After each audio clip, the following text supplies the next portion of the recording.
Ngayon, ginagawa nilang fall guy.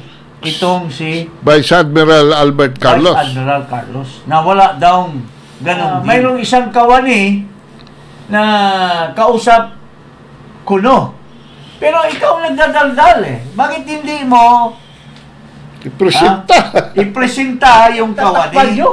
Para may tinatago kayo sa sambayanang Pilipino? Paring anong masabi mo dito? Ikaw, well-versed ka dito sa mga kabulastugan, itong Gibara ba? Ano ang apelido nito? Teodoro. Klase Teodoro. Ni Secretary Eduardo Anyo sa PMA ay naglabas na ho ng isa-isang naglalabas ngayon ang mga sundalo, ang mga officers. Hindi na sila takot. Nang kinalang hinanakit dito sa kabulastugan nitong gobyerno. Ito nga mga kababayan, bago natin ituloy ang video na ito, kung bago ka lang sa aking YouTube channel baka pwede makahingi ng like at subscribe at click mo na rin ang notification bell para updated ka sa aking nilalabas na bagong video. Salamat po. Paring itong new model ay pinagsinungalingan ngayon.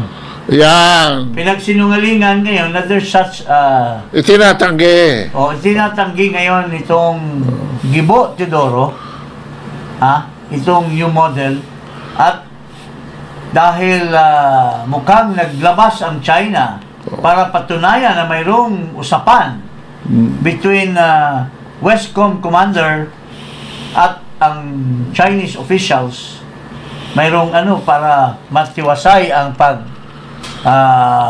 deliver ng ating mga supplies papuntang Ayungin Shoal, ay pinagsinungalingan ngayon ni Gibo at nagtithreaten pa. Kasi mukhang nakuha ng China yung conversation o yung usapan ng isang general at saka yung China, at nalaman ngayon na ang pinag-usapan pala ay para magkaroon ng magandang relasyon sa pag-deliver, para wala ng mga water cannons na madadama. Pero dahil ito ay sikreto na deal ng Armed Forces, ng NSA, ngayon, ginagawa nilang fall guy. Itong si Vice Admiral Albert Carlos. Vice Admiral Carlos. Na wala daw ganong deal.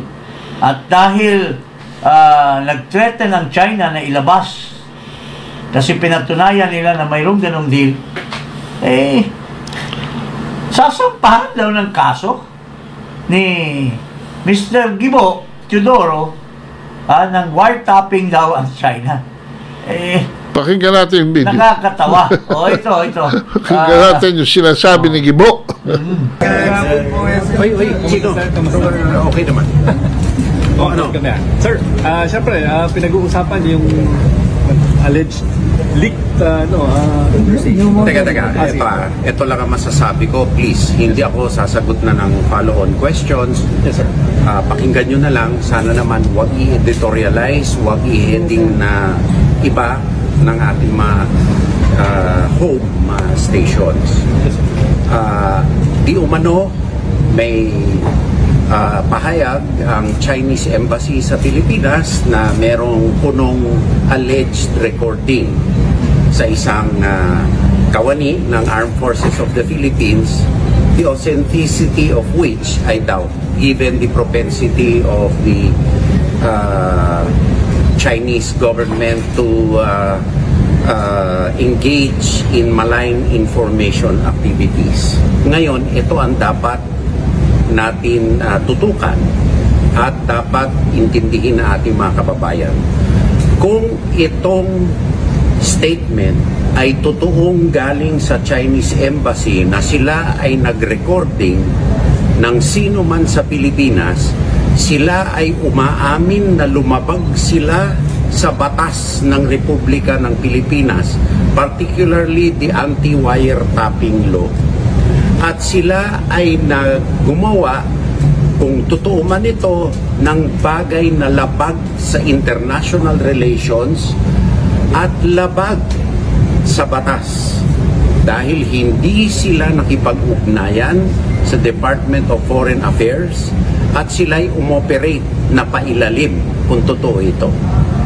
So, sa ganang amin, ito ay iiwanan namin sa Department of Foreign Affairs na alamin ang katotohanan kung ano talaga ang nangyari at kung ito talaga ay nangyari dahil ito ay gawain di umano ng Chinese Embassy mismo na paglalabag sa batas ng Republika ng Pilipinas. Dapat alamin kung sino ang responsable dito at alisin sa Republika ng Pilipinas. Sa ganang amin, kami ay magpapatatag ng aming operational security measures given the fact na meron na talagang disinformation, malign influence, at hindi kanais-nais na mga gawain ang mga ahente ng ibang gobyerno. Kami ay gagawa ng kaukulang mga hakbang upang maproteksyonan ang Department of National Defense, ang Armed Forces of the Philippines, at ang ating mga kababayan. Uulitin ko ang statement ng Department of Foreign Affairs. Tanging presidente lamang ang pwedeng pumasok sa anumang kasunduan hinggil sa West Philippine Sea o anumang internasyonal na bagay through the Department of Foreign Affairs. Walang binigay na pahintulot ang presidente o sino mang opisyal ng kabinete hinggil dito.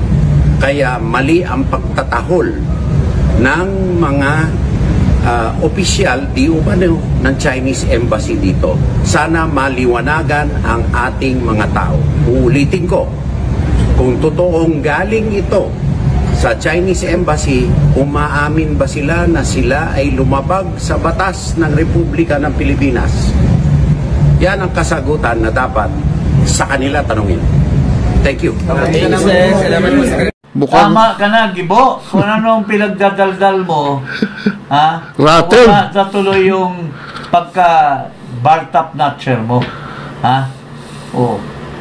Sinasabi mo, ha? Ang Chinese ay gumawa ng paglabag. O, tapos sasabihin mo, kung totoo ito. Alam ba? Gumawa ba? O, haka-haka mo lang ito at nagdadaldal ka na wala pa naman. Tapos, sa umpisa pa lang, ayaw mo magpa-interview. Tapos, inaasabi mo na, ina-allege mo, yung kawani, na mayroong isang kawani na kausap kuno. Pero ikaw nagdadaldal eh. Bakit hindi mo ipresenta? Ipresenta yung kawani. Bakit ikaw? Ikaw ba yung kawani? Na ano? Hindi. Bakit hindi mo ipresenta para ang taong bayan na ang maghusga kung totoo ba o hindi? Pero pinagtatakpan nyo para may tinatago kayo sa sambayanang Pilipino. Paring ano, anong masabi mo dito? Ikaw, well-versed ka dito sa mga kabulastugan, itong Gibara ba? Ano ang apelido nito? Teodoro. Teodoro, kasi inaayawan ito ng uncle niya eh. Pupunta tayo doon mamaya. Unang-una ho, ang lahat ng konversasyon involving an embassy, foreign embassy in our territory, no? Ay lahat ho yan talaga nire-recording for security purposes. SOP ho yan. At kung meron kailangan dyan na pag-aralan pa, talagang ginagawa ng transcript yan. Ako po ay nagtrabaho sa Embahada ng Pilipinas sa Washington, D.C. ng about 7 years. At alam ng administrative section namin kung ano yung mga tawag na ginawa namin during the day, kung ilan doon ang personal, ilan doon ang towards the State Department, towards another embassy, towards an outside party, towards your family, Alam nila. At in fact, occasionally may mga tumatanggap sa amin that you're making too many personal calls during working hours. So alam ho nila, minomonitor talaga nila because security is a very important feature in a foreign embassy in a foreign country. Ngayon, yan pong soil on which the foreign embassy stands is their own territory. Yan po yung principle ng extraterritoriality sa international relations na obviously hindi alam nitong Bartap na chair ng 1988 na si Gibo Teodoro. No? At saka masyadong eager beaver ka, paring Gibo. Alam namin na gusto mong tumakbo uli na senador, which the people rejected you at first. Pero, with due respect, kulilat ka pa rin ngayon sa survey. Bakit masyado kang desperado na magbibigay ng mga press conference? Ba't hindi mo ipaubaya sa Department of Foreign Affairs, doon sa Secretary of Foreign Affairs, who are well-versed in the relationship among countries, among nations, about diplomatic immunity. Hindi naman ito subject ng local law. May immunity yan. But even then, bakit ikaw nagdadaldal? Sabi mo, allegedly, may kawani na sinasabi ng China. Now, nasaan na yung kawani? Bakit yung tinatago? Bakit kayo may tinatago sa sambayanang Pilipino? Kung talagang you are honest, you are transparent to the Filipino people, then let General Carlos come up in the open. And if he is committing any crime for talking to the Chinese and making arrangement which has redound to the benefit of the Filipino, then you punish him. You punish him, you court-martial him, and so on. Pero ang gusto madinig ng mga miyembro ng armed forces, yung mga kanyang mga kaklase, yung mga ordinary soldiers, ay bakit nyo siya tinatago? Nasaan na ba? Nag-leave of absence daw, pero Missing. why is he missing? Why is he not talking? If he is the subject matter of the Chinese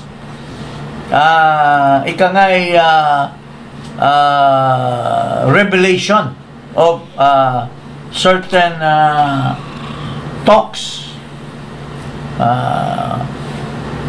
bakit wala si General Carlos? Bini-brainwash nyo pa ba? Nilalagyan nyo pa ba ng towel at tubig sa mukha niya para ma-brainwash nyo? Para bago nyo ilabas? Or what are you doing to one of the most decorated general, and who is very well versed? Ano itong talent ni Carlos? Well versed in the field of maritime. So, itong tao na ito, mas matalino pa sa inyo, tinatago nyo. And he is in the best position kasi nag-aral yan sa US, nag-aral din yan sa China. Kaya medyo ang objectivity niyan, balanse. And he is most capable of delivering a peaceful delivery to our soldiers at the BRP. Without firing a water cannon. Yes. Ang nangyayari tuloy ngayon, nakakaroon ng division sa loob ng Armed Forces of the Philippines at isang kaklase ni Secretary Eduardo Anyo sa PMA ay naglabas na ho ng isa-isang naglalabas ngayon ang mga sundalo, ang mga officers. Hindi na sila takot. Nang kinalang hinanakit dito sa kabulastugan nitong gobyerno. Ito si Lieutenant General Orlando De Leon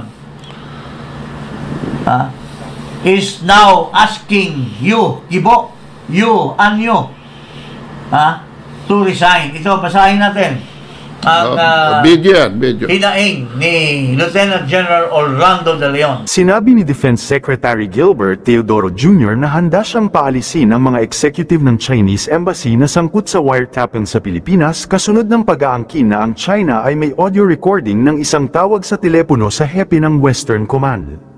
Naglabas ang China ng audio recording na sinasabing isang pakikipag-usap sa telepono kay Western Command Chief Vice Admiral Alberto Carlos upang suportahan ang pahayag nito na mayroong kasunduan para sa isang new model upang pamahalaan ang tensyon sa Ayungin Shoal.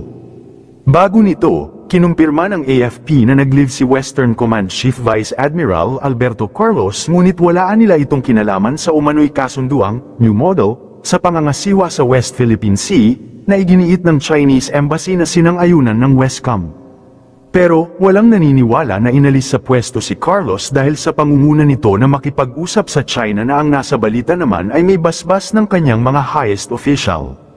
Dahil napatutuhanan ng mayroong ngang New Model Agreement, tila agad na nilaglag si Carlos upang kung magsalita man ito ay wala na siya sa posisyon at palabasing nagsisinungaling lang at naninira.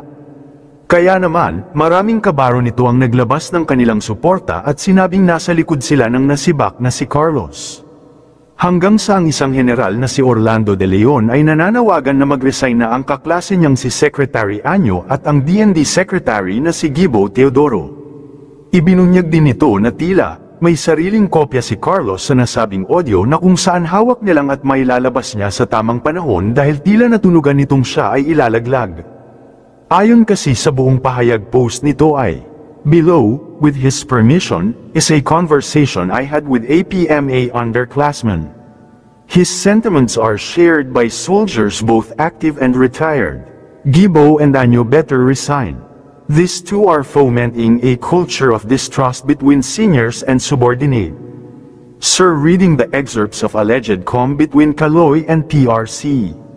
I don't see anything wrong with the substance because it will de-escalate the situation and our troops will be resupplied peacefully. I don't think Kaloy will lie regarding approval, prior knowledge of his superiors. He's not dumb and knew it's way above his pay grade to talk directly to the Chinese without the full knowledge and go signal of his superiors. He's aware that this peaceful, back channel, is being recorded and I bet he also made recordings of it to cover his ass just in case his superiors throw him under the bus.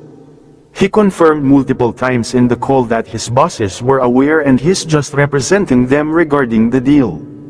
The problem there, sir, Gibo came out with a statement days ago that he's got no comm with PRC regarding WPS nor authorized anyone to do so. They also denied the existence of any deal whilst insinuating that Evil Digong made a deal before his prerogative being the chief executive BTW. Yes, sir, the question remains, are they now willing to escalate tension with PRC just to cover their lies? Matapang, sir, as if it's their balls on the line. Pag nagkapitpitan ng bayag, they'll throw all the dead soldiers, marines and sailors under the bus too.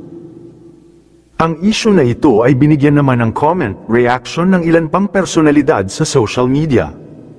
Ayon nga kay Joy De Vivra ay, PRRD offered the DND position to Gibo Teodoro twice. First was after winning in 2016, the second one was in August 2016. He begged off in both occasions and said that he wanted to help the Duterte admin as a citizen.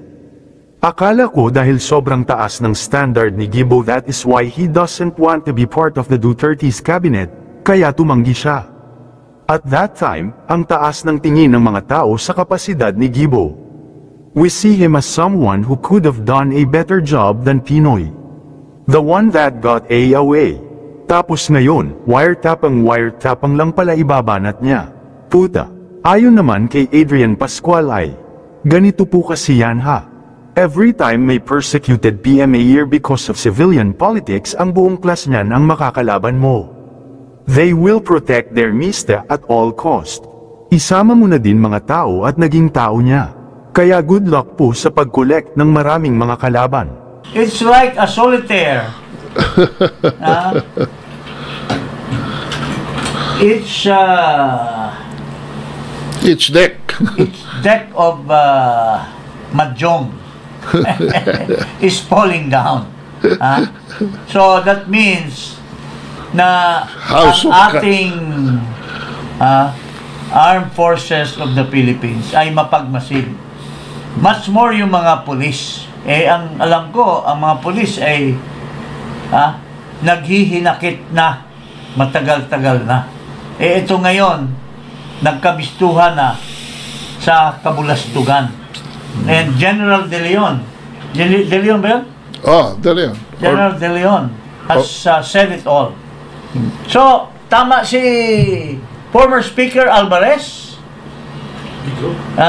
na Bebot Alvarez, na it's about time that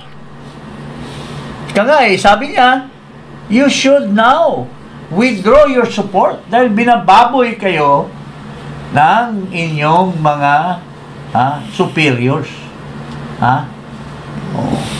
Hindi kayo pinapatrabaho ng karapat-dapat kasi puro pamulitika, puro image, puro kabulastugan ang ginagawa nitong can you imagine his own classmate pinaparesign ito si Anyo? Tingnan nyo. And there's no stopping to this. My goodness, paring Ado. Yeah.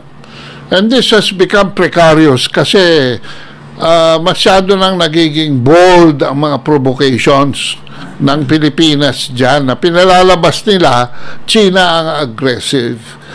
Alam nyo, sa punot dulo ng mga claims dyan ay ever since we had this program, we have been trying to elucidate, to inform the public na napaka-brittle ng claims ng Pilipinas sa South China Sea. Pero tayo pa ang mainit ang ulo. So, ang nangyayari ngayon ay para bang lumalabas ngayon sa taong bayan na tayo ay nadadrag sa gera na dito sa ating bansa ipagtatanggol, pag-aawayan. We have become a proxy to another power. At dito sa susunod nating feed, this justifies why this behavior of Teodoro and Ed Año is of national interest, no? And concern. It has put us in clear and present danger. At saka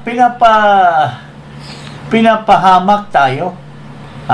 Bawal dapat ito. Pero pinapapasok nila yung mga armas na weapons of mass destruction, weapons of superior and very